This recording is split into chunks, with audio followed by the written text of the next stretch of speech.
সরকার জ্বালানির দাম বৃদ্ধি করার পর বাসের ভাড়া বাড়ানোর জন্য তোড়জোড় শুরু করে বাস মালিক ও শ্রমিক কর্তৃপক্ষ।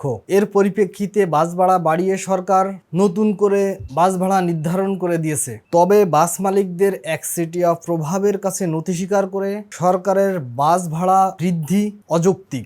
কি কারণে অযৌক্তিক সেগুলো হলো, এমনিতেই তেলের দামের তুলনায় বর্তমান বাস ভাড়া বৃদ্ধি আছে। আগে 3 দফায় তেলের দাম কমলেও বাস ভাড়া কমানো হয়নি। সরকার সে সময় বাস ভাড়া কমিয়ে দিলেও বাস মালিক কর্তৃপক্ষ সরকারের কমানো বাস ভাড়া মেনে নেয়নি। বাস ভাড়া বাড়ানোর জন্য এবার যে সব বিষয়গুলোকে বিবেচনা করা হয়েছে তার অনেক বিষয়ের আসলে বাস্তব ভিত্তিই নাই। আগের নিয়ম না মানায় নতুন করে আবার বাস ভাড়া বাড়ানোই সড়ক পরিবহনে বা যোগাযোগ ব্যবস্থায় একটা বিশৃঙ্খল সৃষ্টি হতে পারে। একটা কারণ হচ্ছে যাত্রীদের দাবি উপেক্ষা করা হয়েছে। এবারও বাংলাদেশে বেশিরভাগ বাস চলে হচ্ছে ডিজেলে।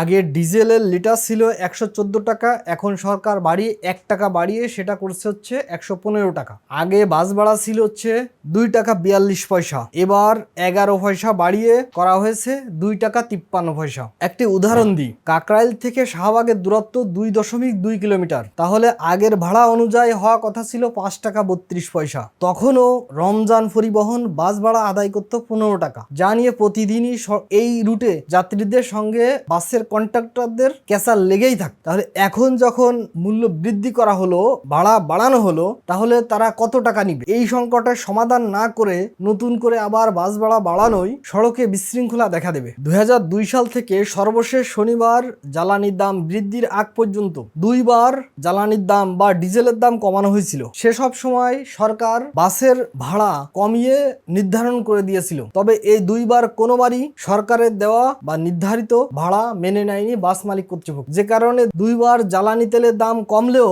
বাস ভাড়া কমেনি। বাস ভাড়া বাড়ানোর ক্ষেত্রে এই সংক্রান্ত কর্তৃপক্ষ সাধারণত 12 থেকে 20টি বিষয়কে বিবেচনায় নেয়, যেমন জ্বালানির মূল্য বৃদ্ধি, বাস কেনা অর্থ, বাসের আয়ুষ্কাল। এছাড়াও আরো কয়েকটি বিষয় বিবেচনা নেয়, যেমন বাস রক্ষণাবেক্ষণ,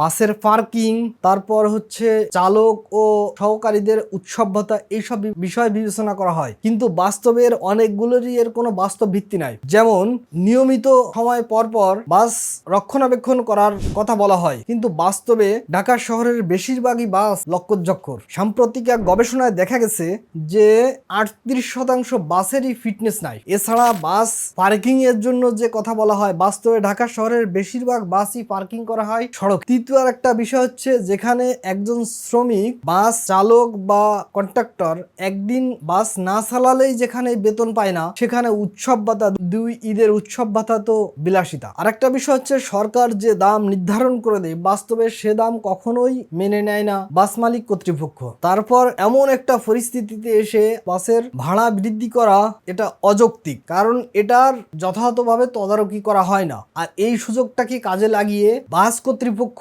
ইচ্ছামতো এক এক রুটে এক এক রকম ভাড়া বৃদ্ধি করে, যে কারণে টোটাল সিস্টেমের সংস্কার না করে এভাবে ভাড়া বাড়ানো যৌক্তিক নয়।